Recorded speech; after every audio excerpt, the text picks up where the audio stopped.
February 6th, 2025.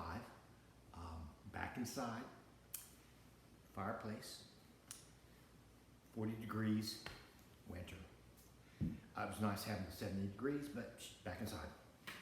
So today I thought I'd cover some Neil Young songs. Love Neil. Became acquainted with him in 67. You notice that theme, 67, 66, 67? Yeah, it's a big transition in music, as led by Dylan, of course. The concept album started becoming the vehicle versus the individual single on airplay radio. And so stereo started becoming a big deal, not just,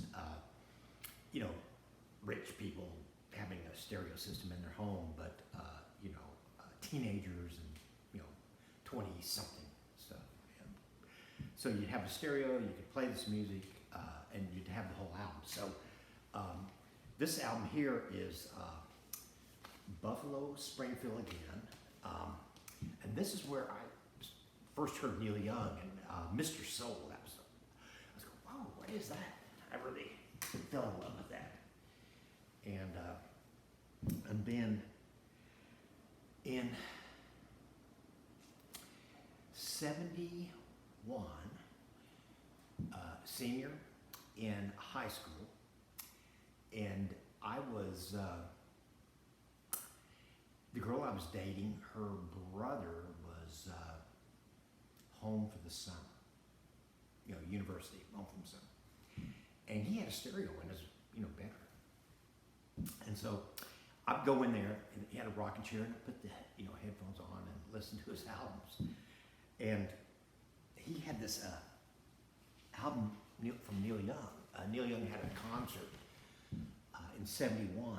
It was just awesome. And he had this bootleg of this album, of a concert in LA, I believe. This particular, it was made in Holland. Glad You All Came Down. And I just, wow, that was amazing. I just love the music. I just love it did the acoustic and piano, the Neil stuff. It didn't have any electric in it. But it was just like, oh man, I love acid music. And they released this album about 4 or 5 years ago. That, Neil's been releasing he recorded, everything he ever played, he recorded. So, and same thing with Dylan. I've already showed you some of his bootlegs. So they're basically coming out and re-releasing music from that time at land grab, right? Make some cash. But this is the same concert series that this one was. This actually happened to be in LA, and this was at Massey Hall in Canada, Ontario or something like that. The thing that's funny about this is the guy that was recording it had a trench coat and a tape recorder under it, and was like on the third row, of the bootleg, right? And you hear him, that thing. So it's actually kind of funny, but yeah. So I'm going to play you a couple of those songs now. I had, and let me show you a couple of pictures here. So, 67.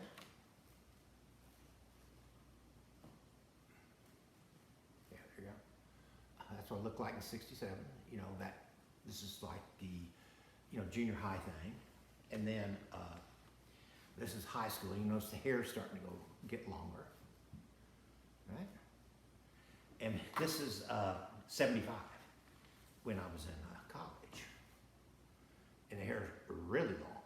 Now, it was a style back then, so don't give me a hard time. The value proposition, though, is that, hey, you didn't have to go get your hair cut, right?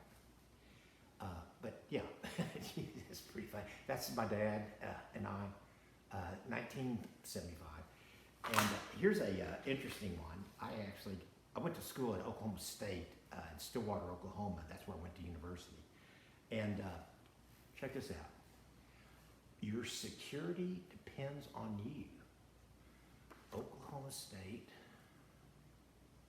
Security Department. Now this right here, if you notice right here on the side, that's me.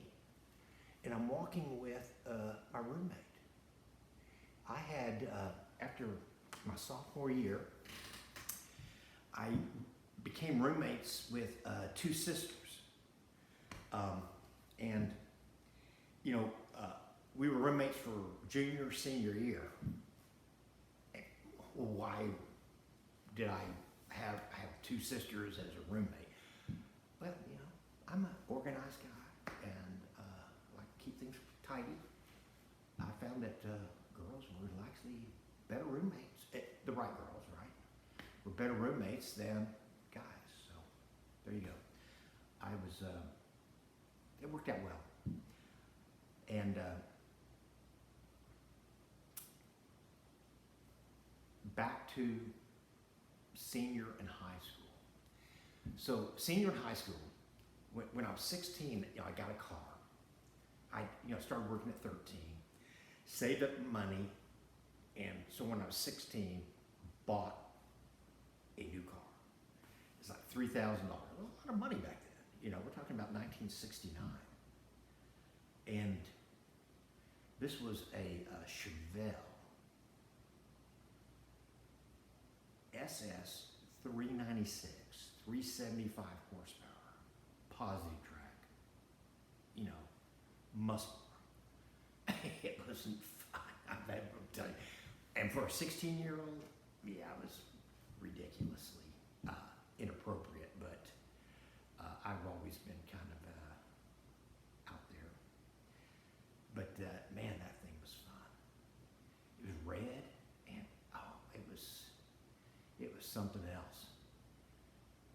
You know,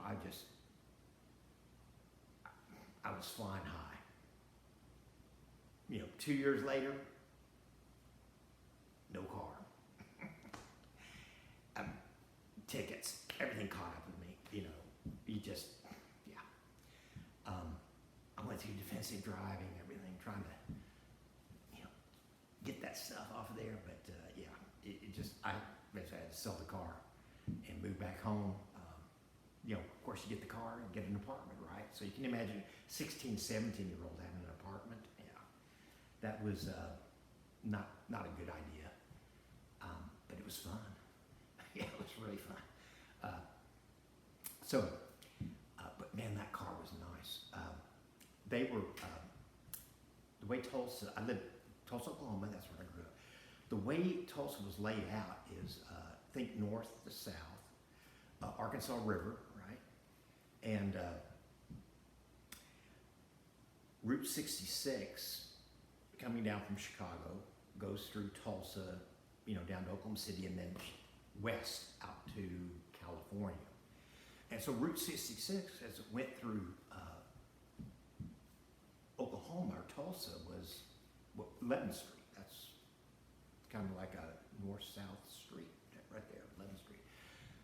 And in the 67, 68, 69 time, they built an expressway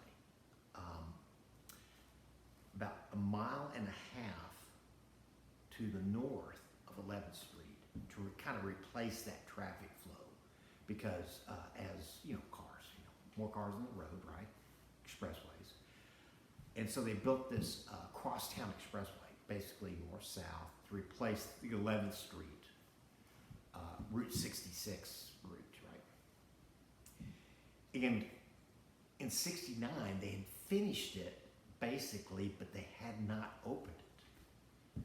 So you've got like 3 lanes, concrete, no traffic on it. Well, guess where we took our cars? Yeah, to race, right? And God, that was fun. You can't do that today. I'm not advocating anything like that. But it was just a different time. Gas was 30 cents a gallon, and the cars were high performance, and there wasn't as many cars on the road. You know, I mean, that's a lot of it right there. I mean, you know, nowadays, any place you go, it's just you're in traffic jams, right?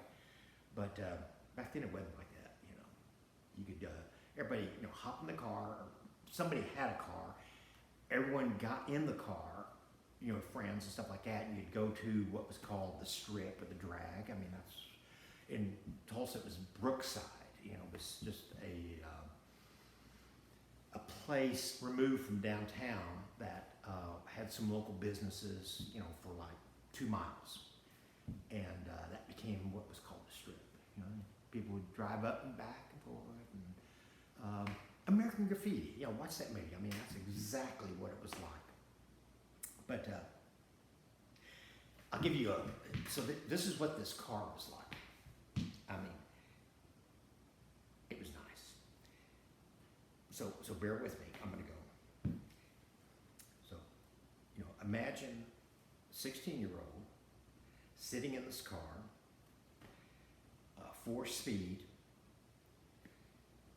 375 horsepower under the hood, without all that other stuff, you know. So just pure performance, you know. Posi track, which means the back wheels both spin. So you'd sit there and go, vroom, vroom, vroom, vroom, vroom, vroom,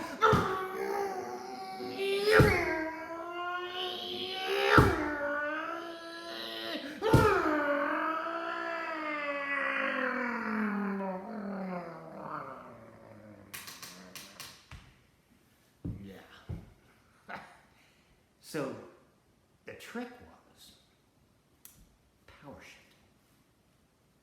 So what was the power shift?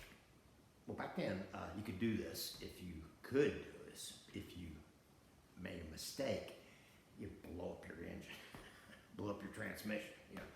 But basically, you'd press the gas down, and you would not let it up. And when it was time to shift gears, you would just pop the clutch while you shifted into the other gear. So you can see if you miss that, getting that gear selected, RPMs on your engine. So I was pretty good at that. And it really, with those types of cars, you know, when you're at that level, the driving made all the difference. You know, now the only cars that could really outrace me were those small block Chevys, you know, those, because they were lighter, you know. They had these 327 Nova SS's and, you know, some of these Camaros. Man, I'll tell you, those things were fast. A straight line fast, right? So, anyway, that's my little car experience. So, I'm in senior, you know, hey, no license, can't drive. Girlfriend, has got a car, right? So, hey, took care of that. And then another little side story. My best friend was a year older than I was. So my senior year of high school, you know, he was up at college, you know, at Oklahoma State, freshman. Well, guess where I spent my weekends?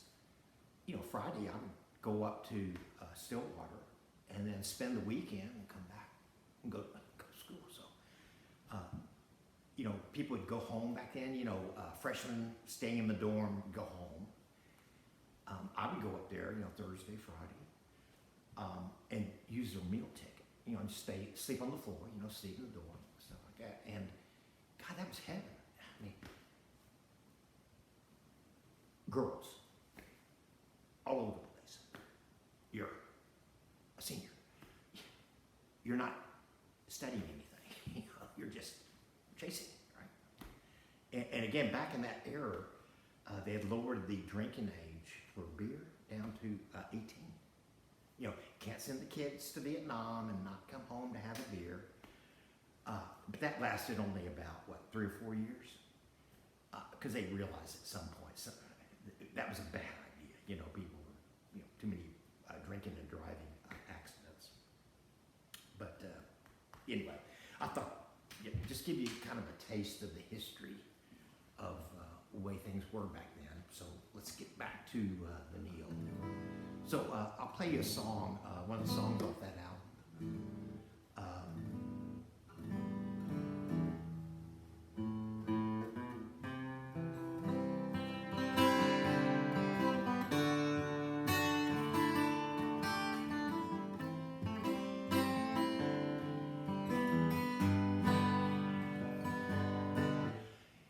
Another little tip, again, guitar journey, and part of the guitar journey is technique too. You're also learning technique. I've got 2 electric guitars that I literally have not played. I mean, why did I buy them and not play? Well, just should have waited, but whatever. I decided I wanted to learn all the technique of a guitar playing. Naturally. Wooden music, right? Wooden guitar, naturally. And that way, when I went electric, I could use the electronics to enhance the technique and ability I already had, versus trying to use the electronics to, pretend. I guess, kind of like the CGI today in movies or something like that. So anyway, the point I'm trying to make here is that listen to this guitar. This is a really nice Martin. This is a Martin D28, and it's called Deluxe because they age the wood another year in the kiln, before they sell it or manufacture it and sell it. And the older the wood, the better the sound. It's like wine, I guess. It ages. Wine, gets better with age or something like that. And so this is a G, right? So listen to this. Now listen. So touching and holding and having too much contact with the instruments actually mutes it. So if you can keep your instrument on the edges and have the least amount of contact with it when you're playing, it sings, rings like a bell. Anyway, just a little tip. These are little tips, and there's all sorts of tips like lifts, and if you've been watching me play any, I always do a lot of this. Lifts, just adds texture, background color, whatever you want to call it. He's back. February 8th, 2025. I had to stop the video from a couple of days ago. One of my neighbors needed some help on troubleshooting some electronics. And I've mentioned this a few times. I have people in the neighborhood I try to keep an eye on. There's some elderly people, not that I'm a spring chicken, but I'm in good health, right? So no problems helping out. But there's some young couples too. I've got like 4 young couples that I engaged with. They, the families, the men are handsome, successful, young professionals. Wives are gorgeous and got beautiful children, and what does all that mean? They're targets, right? They've got what a lot of people want. So women will see the man and, want, that in a man, and will, make a run at them. Temptations, life's full of them, right? The women will be out, the mothers, these gorgeous mothers will be out, and, men will look at them and say, yeah, that's great, solid, not a party girl, all that stuff. And, they'll make a run at them. So try to support that and try to, help them as a group collectively support each other's marriage. Because, like with relationships and marriages, you've got like love, respect, and trust.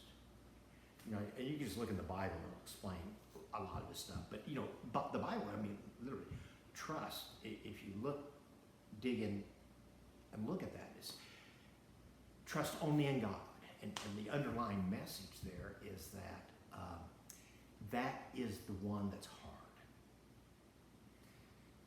I can fall in love really quickly.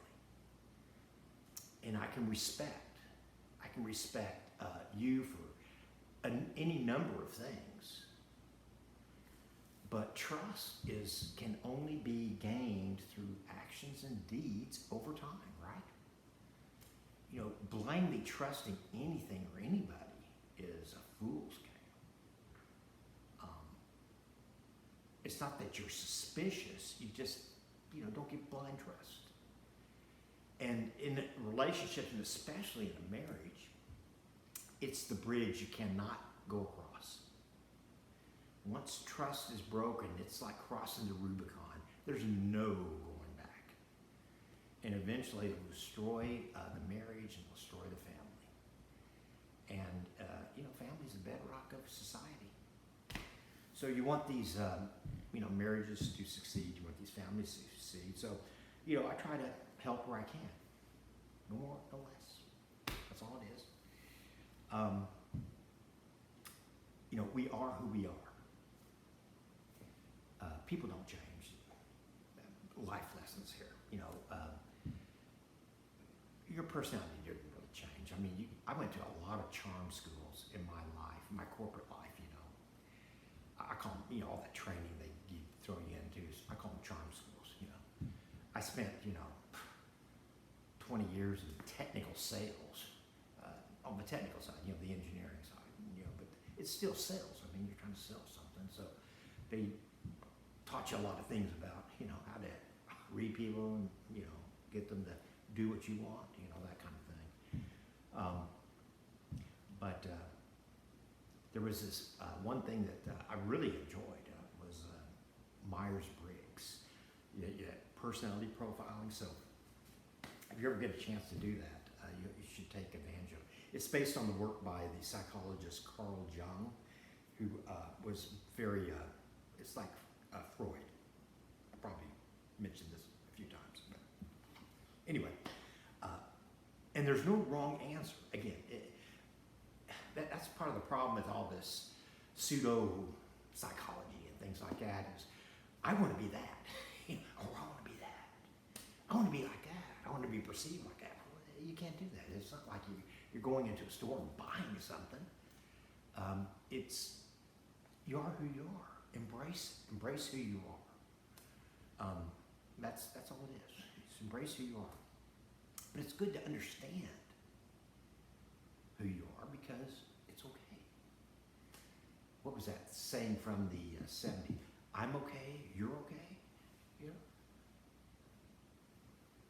Certain things are foundational.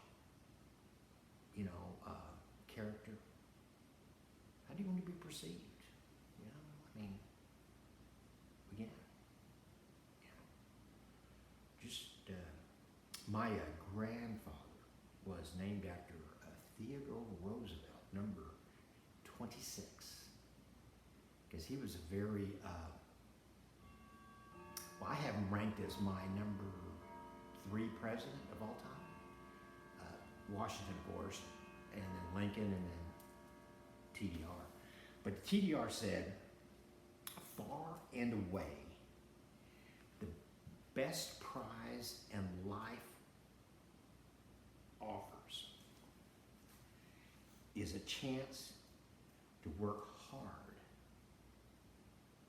at work worth doing.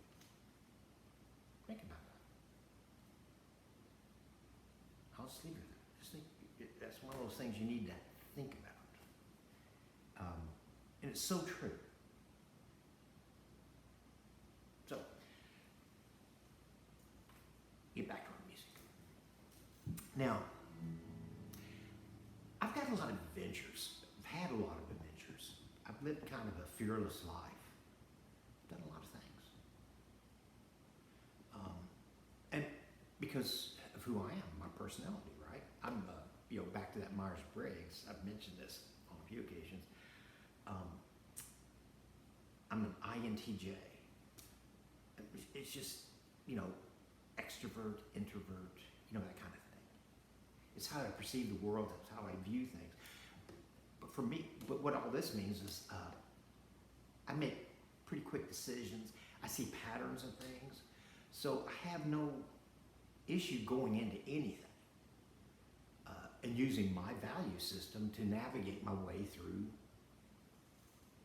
the process. So I've been able to insert myself to any group or any society or get involved with anything and contribute, just be part of whatever.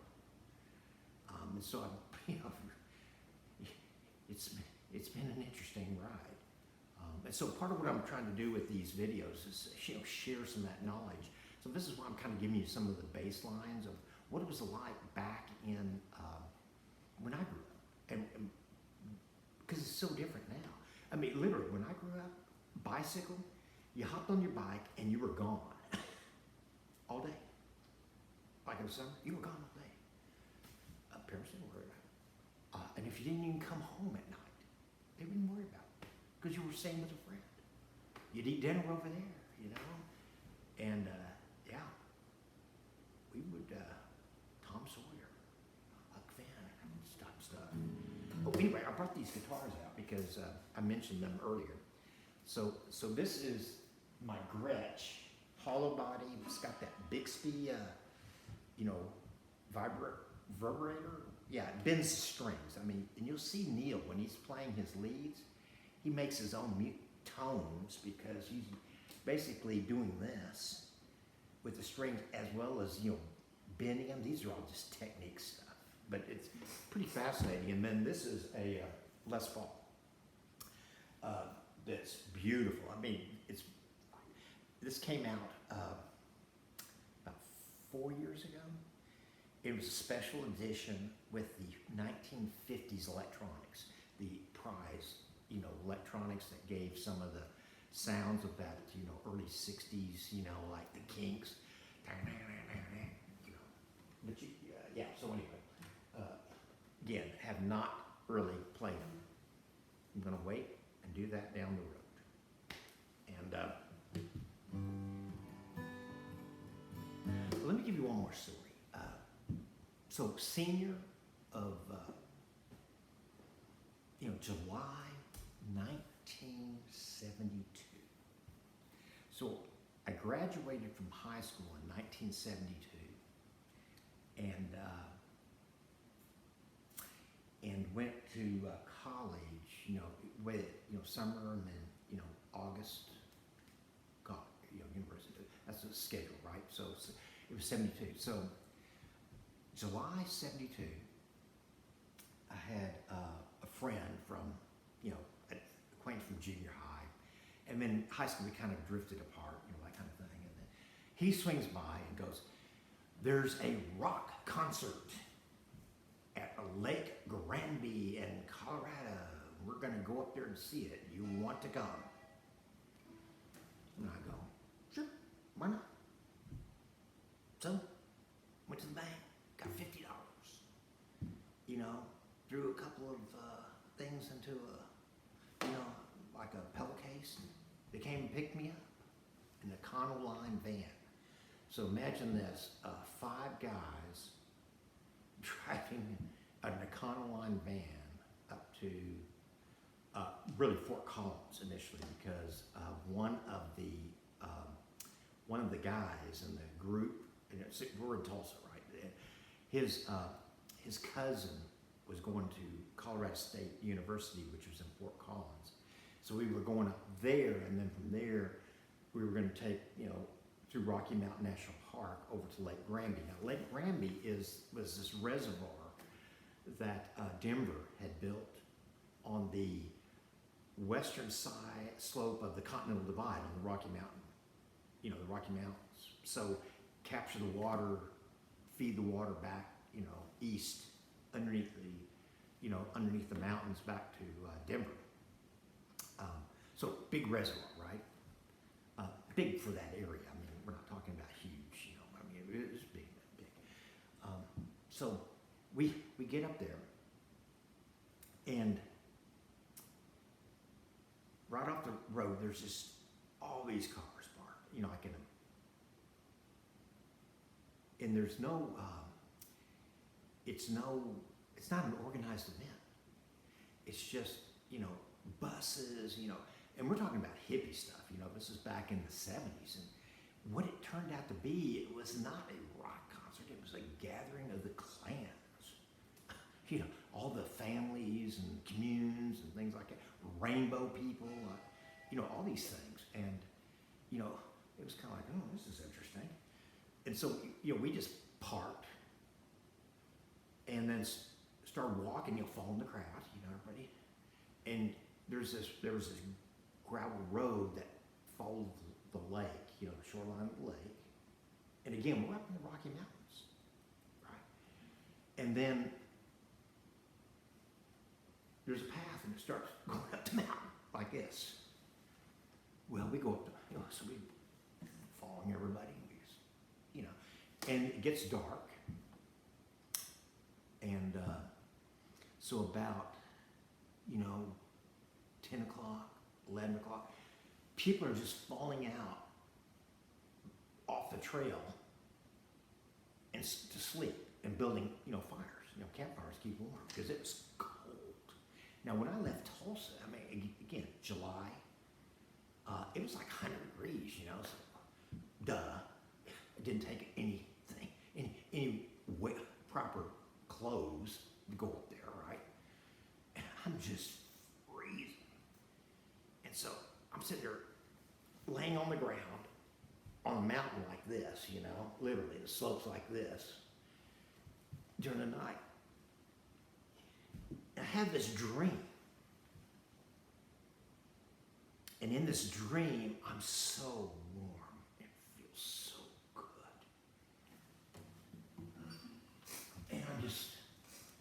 And I wake up, and I look down, and I had rolled over to the fire.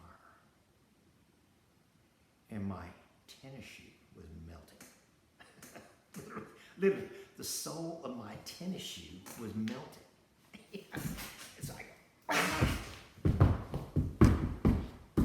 I jump up, and I'm just sitting there going, and it's one of those eureka moments you have, and I go, what am I doing here? So, I didn't go back to sleep that night. And I started talking to the 5 guys I was with, and I was just going, guys, I don't know about this. And the Colorado State student and I, we kind of connected on that. What are we doing here? So we said, well, let's at least go up to the end and see what's there. And so we ended up, next morning we get up, we go finish the hike all the way up to an alpine valley. And it was beautiful. I mean, literally, it's a beautiful valley. Think of a high alpine valley with a lake down at the very, the back end of the valley. And but it was just smoke. Just a cloud of smoke over the whole valley from all the campfires, right? So we find a communal spa. Somebody had built a communal spa. Again, these are like the clans of whatever commune people or rainbow people or whatever they call themselves, And so, we strip down, go into this thing, and sit in the sauna for, an hour, get, recover. And then we said, well, let's go. Bye guys. We're basically, I'm going back to Oklahoma. So we go down, hike down the mountain, go out to the highway, thumb a ride back over to Fort Collins. I take a clean up at his place, and then I'm off.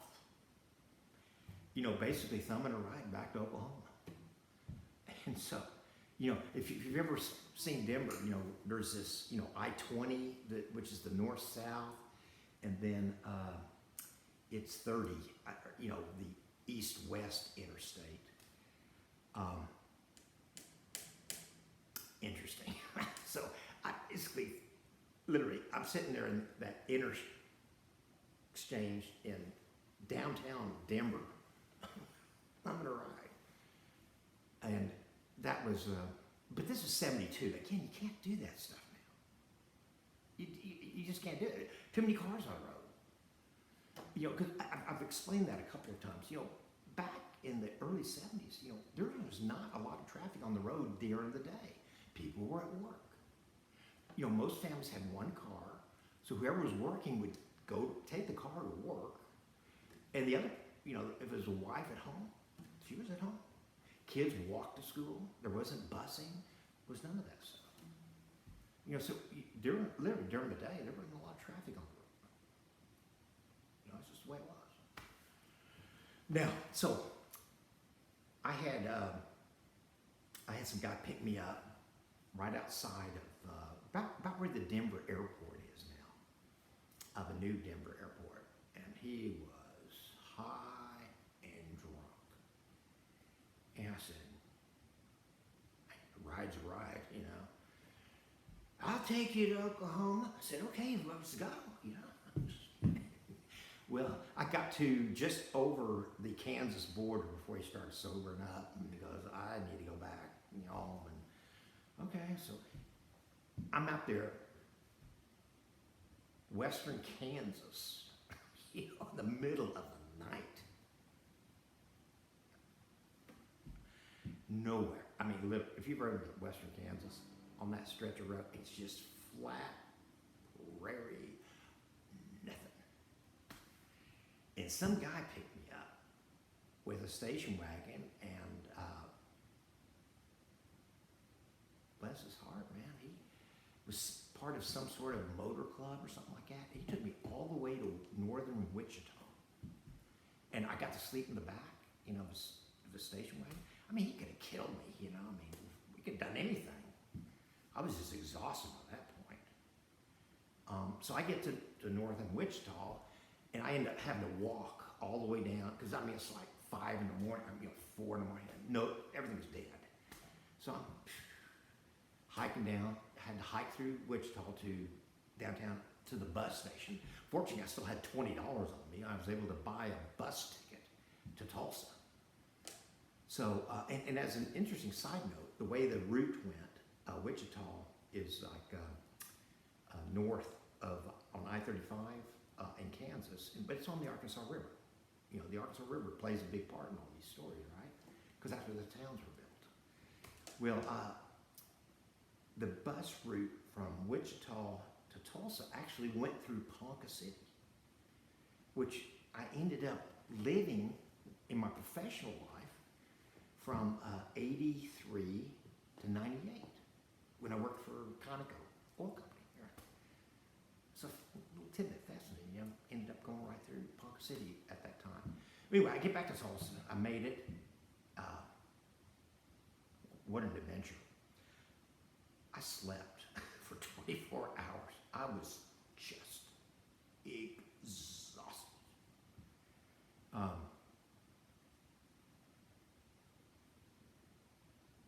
Bad judgment. Somebody shows up. Hey, let's go to the Rock. Okay, sure. Yeah, check it. Yeah, man, I should have done that. But it was an adventure. Again, just I was fortunate. I was always able to navigate the situation. I never really got myself into a place, a point of no return. But I got into some pretty tricky situations.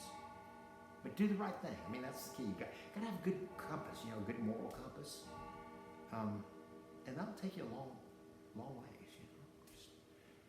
Just good moral compass, you know, don't rip people off.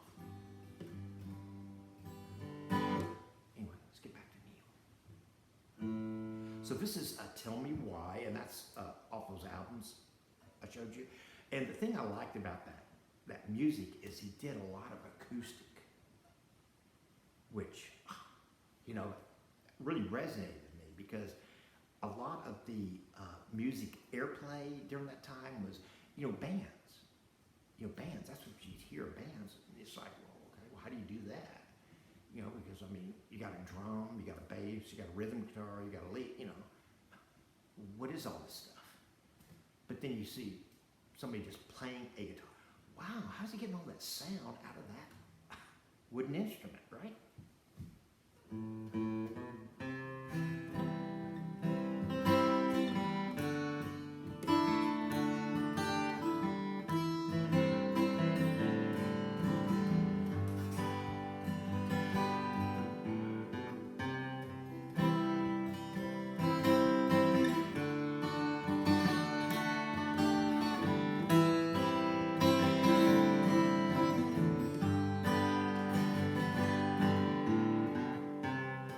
Sailing hard ships through broken harbors, out in the waves in the night. Still the surge comes around his dark oars, racing along in his pride. Tell me why.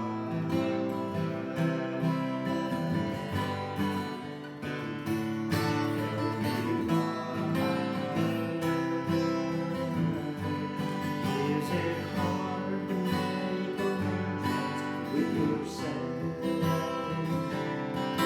when you're old enough to be back, young enough to say?